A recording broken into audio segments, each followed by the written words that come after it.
우리가 먼 길을 가고자 하면 어떤 길로 갈 것인가, 또 어떻게 갈 것인가를 생각하게 됩니다. 기차로 가나, 고속버스로 가나, 비행기로 가나, 아니면 승용차로 갈 것인가. 더욱이 부모가 자식의 집을 찾아갈 때 그 자녀가 몹시나 어려움 중에 있고 또 질고를 겪고 있고 사망의 두려움까지 다다랐을 때 부모가 자녀의 집을 찾아갈 때는 더 생각할 것이 많게 됩니다. 여기 아버지 하나님께서 길을 정하셨습니다. 아버지 집을 떠나 살면서 많은 역경을 겪고 죽음의 두려움 가운데 있는 자녀의 집을 찾아가려고 합니다. 앞서서 짚어야 할 말씀이 있습니다. 집을 나간 자식은 아버지 생각을 놓은 지 오래됐습니다. 아버지? 나 모르는데요. 아버지의 목소리를 들은 지 오래됐습니다. 이미 성경책이 그의 집안에서 떠났고 오래됐습니다. 이미 자기 생각대로 그 길을 가며 끝에서 무엇이 기다리고 있는지도 모른 채 제 길 가기에 정신이 없이 살고 있습니다. 이를 시편 81편에서 이렇게 말씀하고 있습니다. 내 백성이 내 소리를 듣지 아니하며 이스라엘이 나를 원하지 아니하였도다. 그러므로 내가 그의 마음을 완악한 대로 버려두어 그의 임의대로 그 생각대로 행하게 하였도다. 이는 게시판도 없이 나침반도 없이 지도도 없이 나아가 목적지도 없이 그리고 오늘도 없이 오늘이 없으니 내일도 없고 내일이 없으니 영원한 존재감도 잃어버린 이른바 영이 죽은 육으로 추락해버린 인간의 세계, 바로 그것이죠. 그래서 창세기 6장 3절에 여호와께서 이르시되 나의 영이 영원히 사람들과 함께 하지 아니하리니 이는 그들이 육신이 됨이라. 육신이 되어버린 인간. 이야기 하나 담아볼까요? 60이 넘은 부부가 성격 차이로 이혼을 하게 됐습니다.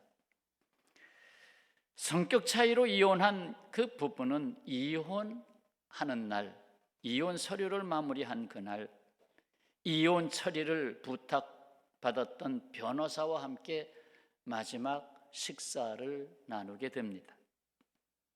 주문한 음식은 통닭이었죠. 통닭이 도착하자 남편은 마지막으로 자기가 좋아하고 있는 부분, 날개 쪽지 부분을 뚝 떼어서 아내에게 줍니다. 이 권하는 모습이 워낙 진지하고 보기에 좋아서 변호사가 보기에 야, 이거 잘하면 다시 화목하게 살 수 있지 않겠느냐, 한켠의 기대도 가져보는 순간 아내가 기분이 몹시 상했는지 또 마구 화를 내면서 말합니다. 지난 30년간 당신은 늘 그래왔어. 항상 자기 중심적으로만 생각하더니 이혼하는 날까지도 그러다니. 난 다리 부위를 좋아하지 않는단 말이야. 내가 어떤 부위를 좋아하는지 한 번도 물어본 적이 없어. 당신은 자기 중심적이고 이기적인 인간이야. 가만히 보니까 저도 아내가 어느 부위를 좋아하는지 물어보질 않았네요. 남편이 아내의 그런 반응을 보며 말합니다. 날개 부위는 내가 제일 좋아하는 부위야. 나는 내가 먹고 싶은 부위를 30년간 꾹 참고 먼저 당신에게 내줬어. 그런데 어떻게 그렇게 말할 수가 있어? 이혼하는 날까지. 화가 난 부부는 서로 씩씩대며 그 자리를 박차고 일어나 각각 자기 집으로 돌아갔습니다. 집에 도착한 남편은 자꾸 아내가 한 말이 생각났지요. 정말 나는 한 번도 아내에게 무슨 부위를 먹고 싶은가 물어본 적이 없었구나. 그래서 내가 좋아하는 부위를 주면 아내도 좋아하겠지 생각했지. 내가 먹고 싶은 부위를 떼어내서 주어도 시큰둥한 반응을 보이는 아내에게 늘 섭섭한 마음을 들게 되었고, 돌아보니 내가 잘못한 일이었던 것 같아. 나는 여전히 아내를 사랑하고 있는데 아무래도 사과라도 해서 아내의 마음이나 풀어주어야 되겠다. 이렇게 생각한 남편은 아내에게 전화를 걸었죠. 핸드폰에 찍힌 번호를 보고 남편의 전화임을 안 아내는 화가 덜 풀려서 그 전화를 받지 않았습니다. 전화를 끊어버렸는데 또 전화가 오지요. 에이, 이번에는 배터리를 빼내야 되겠다. 다음 날 아침 일찍 깨어난 아내는 이런 생각이 들었습니다. 그러고 보니 나도 지난 30년 동안 남편이 날개 부위를 좋아하는 줄 몰랐네. 자기가 좋아하는 부위를 나에게 먼저 떼어내 건넸는데 그 마음을 모르고 나는 뾰로통한 얼굴만 보여주었으니 섭섭했겠군. 나에게 그렇게 마음을 써주는 줄은 몰랐구나. 아직 사랑하는 마음은 그대로인데 헤어지긴 했지만 늦기 전에 사과라도 해서 섭섭한 마음이나 풀어주어야 되겠네. 아내는 남편에게 핸드폰으로 전화를 했습니다. 남편은 전화를 받지 않습니다. 내가 전화를 안 받아서 화가 났나 생각하고 있는데 낯선 전화가 옵니다. 남편께서 돌아가셨습니다. 남편이 머물고 있는 집으로 달려간 아내는 핸드폰을 꽉 붙잡고 죽어있는 남편을 보았습니다. 그 핸드폰을 확인해 보았더니 남편이 마지막으로 자신에게 보내려고 찍어둔 문자 메시지가 아직 전송이 되지 않은 채로 남아 있습니다. 여보, 미안해. 사랑해. 용서해줘. 전송도 못하고 결국 세상을 하식하게 됐죠. 이 이야기는 남편이나 아내나 다 같이 상대방 생각을 놓친 채 자기 생각대로 살아왔기 때문에 일어난 세상의 문제를 그려주고 있습니다.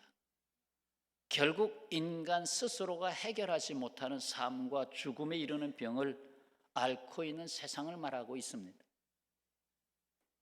일반적으로 사람들은 나는 바르게 살려고 하는데 세상이 그렇지 않고 나는 제대로 살려고 하는데 관계된 사람들이 원망스럽다고 생각하며 원망을 되씹으며 고통을 되씹으며 살아있으나 죽은 자로 살고 있습니다. 성경에 그 진단서가 나오죠. 창세기 6장 5절 여호와께서 사람의 죄악이 세상에 가득함과 죄는 분리를 가져오죠. 죄악이 세상에 가득함과 그의 마음으로 생각하는 모든 계획이 항상 악할 뿐임을 보시고 악한 것은 자기중심적이죠. 그래서 이사야서 53장 6절 오늘 핵심이 되는 요절입니다. 오늘 본문의 요절 우리는 다 양 같아서 그릇 행하여 각기 제 길로 갔거늘 각기 제 길로 갔거늘 여호와께서는 우리 모두의 죄악을 그에게 주 예수 그리스도께 담당시키셨도다. 또한 빌립보서 2장의 진단서는 이렇습니다.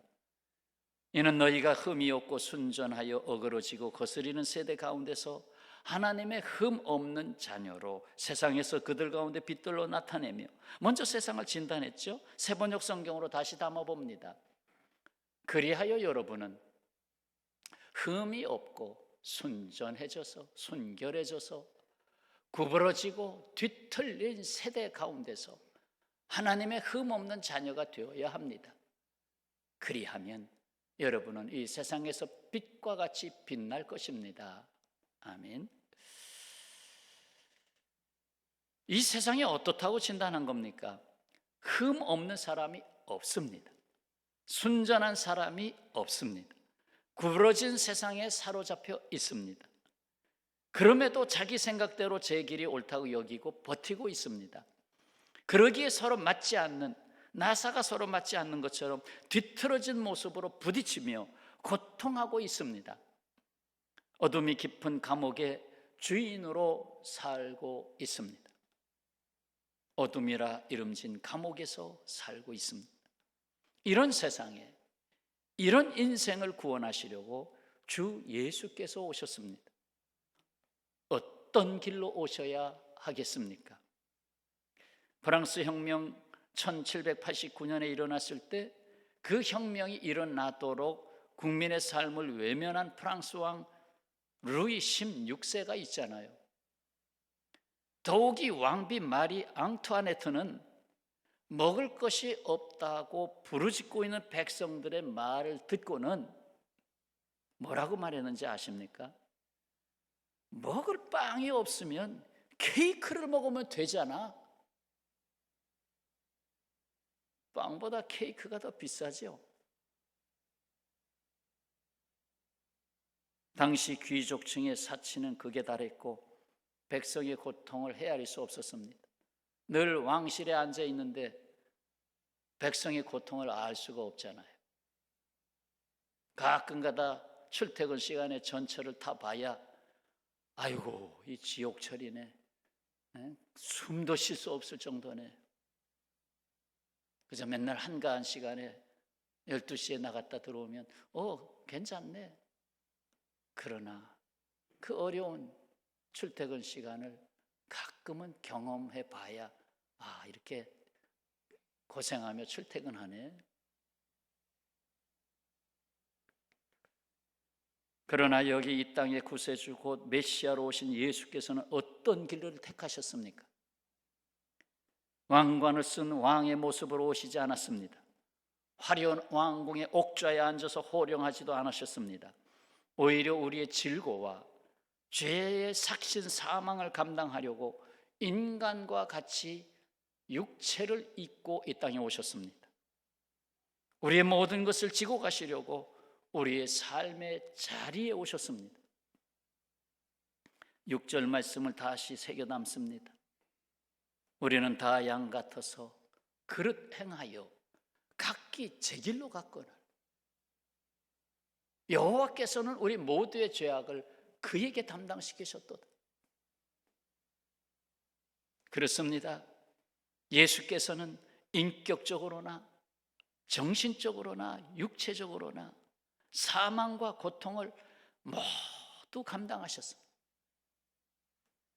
사랑의 하나님이 그것을 원하셨습니다. 왜요?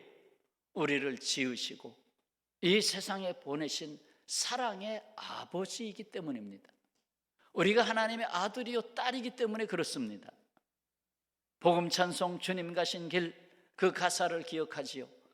주님 가신 길, 십자가의 길, 외롭고 무거웠던 길, 골고다의 거친 언덕길, 지치신 주님의 음성. 오 나의 주님 용서하소서, 죄인 위에 고난 받으셨네. 이 세상에 생명 주시길, 바로 이 부분, 그렇게도 원하셨던 길, 그렇게도 원하셨던 길, 주님이 이 땅에 오시는 그 길을 그렇게도 원하셨던 길, 갑작스럽게 그 길로 오셔서 어쩔 수 없이 십자가를 지신 것이 아니었습니다. 오늘 본문이 되는 이사야서 53장은 예수께서 그 길로 오시기 전 약 700여 년경에 700여 년 전에 계시된 말씀입니다. 예수 그리스도께서 겪으실 십자가의 고난을 구체적으로 기록했습니다. 예수께서 우리에게서 거두어 가시려고 대신 당하신 갖가지 고통들이었습니다. 그 쭉 1절부터 쭉 읽어보시면 들어오는 낱말들이 있잖아요. 멸시, 버림, 간고, 간고는 가난하고 고생스러움을 말합니다. 질고, 병으로 인한 고통을 말합니다. 찔림, 상함, 징계, 채찍, 그리고 죽음입니다. 다 십자가의 길을 갈 때 겪으신 모든 것이었습니다. 이것은 인간이 스스로 결코 해결할 수 없는 죄악된 세상의 문제들입니다. 이에 인간을 이 소망이 없는 땅에서 건져내시기 위해서 아무도 가려하지 않는 길을, 그 길로 오셨습니다. 그 중에 1절부터 3절까지 나오는 것은 환영받지 못하고 멸시받는 길로 오신 것입니다. 핵심만 들어보세요. 우리가 전하는 것을 누가 믿었느냐? 주 예수께서 그 길로 왔지만 믿는 자가 없구나, 나를 환영하는 자가 없구나. 바리새인들, 사두개인들, 제사장들, 장로들, 이미 종교 지도자들은 나를 밀쳐내고 십자가까지 못 박지 않았느냐? 고운 모양도 없고 풍채도 없고 흠모할 만한 아름다운 꽃이 없지 않았느냐? 그래서 멸시당하고 버림당하고 귀히 여기지 아니하였구나. 예수님은 그저 외모에 치중하는 이 세상 속에 오히려 더 볼품이 없는 모습으로, 오히려 내면의 가치를 이루기 위해서 이 세상에 환영받지 못한 세상에 지극히 가난한 마을 나사렛에서 탄생 자라나게 하시고, 다 하나님의 뜻이 있었잖아요. 왜 그 길로 오셨을까? 왜 예루살렘 왕궁의 왕자로 태어나지 않았을까? 또한 4절부터 6절까지 죄와 질고를 지시고 징벌을 받는 고난의 길로 오셨습니다. 그는 실로 우리의 질고를 지고 우리의 슬픔을 당하여 끊을, 그는 징벌을 받아 하나님께 맞으며 고난을 당한다 말하고 있구나. 그가 찔림은 우리의 허물 때문이다. 그가 상함은 우리의 죄악 때문이다. 그가 죄의 징계를 받기 때문에 우리는 평화를 누리고 채찍에 그가 맞았으므로 우리는 나음을 받았도다. 우리는 다 양 같아서 그릇 행하여 다 제 갈 길로 갔구나. 그러나 주님은 우리의 모든 죄악을 담당하셨다. 어떤 사람이 길을 가다가 구덩이에 빠졌습니다. 구덩이가 너무 깊어 빠져나올 수가 없어서 도와달라고 그 구덩이 속에서 외칩니다. 마침 그때 지각이 뛰어난 학문이 깊은 교수가 지나가다가 이게 뭐야? 하고 구덩이에 머리를 들이대고 말합니다. 도대체 얼마나 어리석으셨으면 구덩이에 빠졌습니까? 앞으로는 좀 조심하십시오. 혹 구덩이에서 나오게 되거든 항상 발밑을 조심하면서 다니십시오. 그리고는 가버렸습니다. 지식만 던져놓고는 가버렸습니다. 그 다음에는 덕이 높은 수도승이 지나가다가 역시 머리를 디밀고는 말합니다. 내가 팔을 뻗어볼 테니 당신도 밑에서 팔을 뻗어보시오. 그리고 손을 잡아보시오. 그럼 내가 끌어올리리이다. 수도승은 나름대로 자기 딴엔 한다고 하고, 밑에 빠진 사람은 그저 발돋움해서 손을 뻗어보지만 닿질 않는 거예요. 아무리 노력해도 안 되는 거예요. 수도승은 아이고 안 됐구려, 내가 할 방법이 없구려 하고 가버렸어요. 그리고는 예수님이 다가오셨습니다. 그의 딱한 처지를 보고 아무것도 묻지 않은 채 그 구덩이에 뛰어들었습니다. 이 땅으로 뛰어들었습니다. 그리고는 예수님의 어깨 위에 그 사람을 올라서게 한 다음에 발까지 쭉 뻗어서 구덩이에서 빠져나갈 수 있도록 도와줬습니다. 참으로 어깨에 지신 십자가요, 그 못이 박힌 손이 아니겠습니까? 여러분, 사람들은 제각기 제 길로 갔는데 예수께서는 이 길로 가셨습니다. 십자가 지는 길로.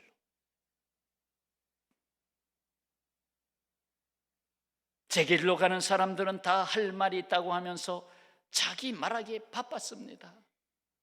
그러나 막상 우리의 죄를 지고 십자가의 길을 가신 주님은 그 십자가 바로 그 자리에서도 입을 굳게 다무셨습니다. 그게 바로 7절에 나오는 말씀 아니에요? 입을 굳게 다무셨어요. 왜요? 주께서는 내 생각대로 말했던 것들까지도, 불신하면서 중얼거렸던 말까지도, 하나님의 뜻을 헤아리지 못해서 원망했던 말까지도 다 지고 가셨기 때문입니다. 그래서 우리의 입이 사실 구원을 받았죠. 그러나 실언을 할 때도 있어요. 그러면 또다시 주여 하면 또 씻어주시고. 그렇습니다. 내가 내 생각대로 내 뜻대로 가던 길에서 멈추어 서게 하시려고 예수께서는 십자가에 멈추어서 못 박히셨습니다. 성도 여러분, 우리는 사순절 첫 주일 말씀에서 이렇게 고백합니다. 어찌 그 길로 오셨나이까? 다른 길이 없으셨나이까? 어찌 만왕의 왕, 전능하신 왕, 못할 것이 없으신 분이 어찌 그 길로 오셨나이까? 죄인 되었던 나에게 들어오실 수 있는 다른 길이 없었습니다. 제 길을 고집하던 나에게 들어오실 수 있는 길이 없었습니다. 오직 나 같은 인간의 모습을 입으시려고 주님은 말씀이 육신이 되어 오셔서 마국간 구유에서부터 십자가에 이르는 길로 가시는 길을 택하셨습니다. 그리고 나는 예수 그리스도 안에서 비로소 내가 나아가야 할 길을 찾게 되었습니다. 예수께서 가시는 길에 하나님 아버지께로 가는 푯대가 있기 때문입니다. 그 스펄전 목사님이 가장 큰 영향을 받은 책이 존 번연의 철로역정 아니에요? 제 서재에는 철로역정이 3권이 있어요. 어떻게 번역했는지 비교해 가면서 읽게 되는데, 다 제 길로 가는 사람, 신사 양반도 제 길로 가고, 그저 온순하게 살았던 사람도 그냥 자기 그걸 꺾지 못해서 제 길로 가고, 다 제 길로 가고, 교만한 사람도 제 길로 가고, 사탄은 나타나서 제 길로 가라고 말하고 있고, 그러나 예수 그리스도는 내가 아버지께로 가는 푯대를 보여주고 계십니다. 영국의 역사가 토머스 칼라일 1881년에 별세한 분인데, 청교도 가정에서 태어났고 칼빈주의의 영향을 받았습니다. 그리고 그 유명한 프랑스 혁명사를 집필했죠. 그가 한 말 중에 그래도 담고 싶은 말이 있어요. 명확한 목적이 있는 사람은 가장 험난한 길에서조차도 앞으로 나아가고, 명확한 목적이 있는 사람은 어떤 험난한 길에서도 앞으로 나아가고, 아무런 목적이 없는 사람은 가장 순탄한 길에서조차도 앞으로 나아가지 못한다. 역경을 탓하지 말라는 거예요. 역경을 탓하지 말라. 목적이 없는 게 문제다. 푯대가 없는 게 문제다. 또 다른 명언이죠. 가장 큰 잘못은 아무 잘못도 인식하지 못하는 것이라고 본다.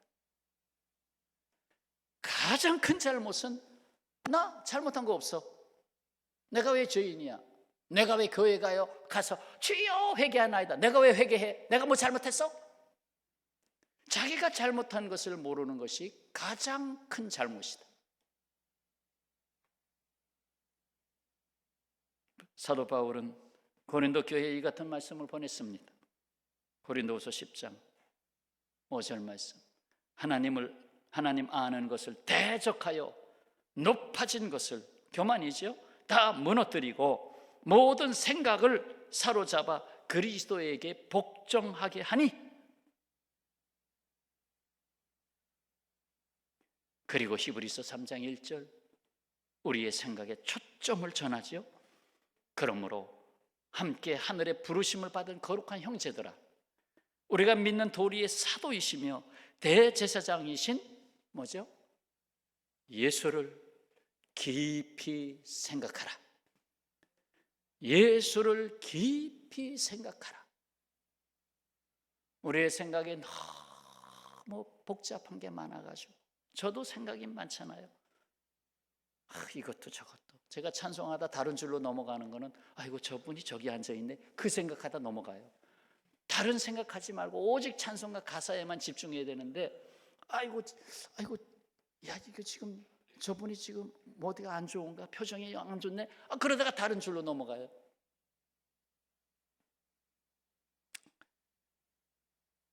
오직 예수를 깊이 생각하라.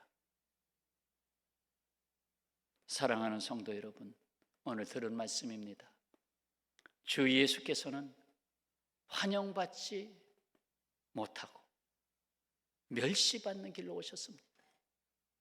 죄와 질고를 지시고 징벌을 받는 고난의 길로 오셨습니다. 사람들은 각기 제 길로 갔는데 예수께서는 십자가의 길로 가셨습니다.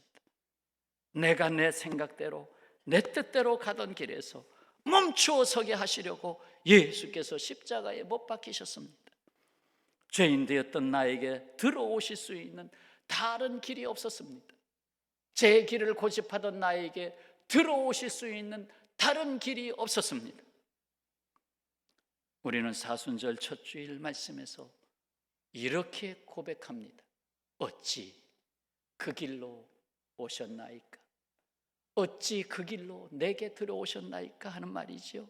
그리고 나는 예수 그리스도 안에서 비로소 내가 나아가야 할 길을 찾게 되었습니다.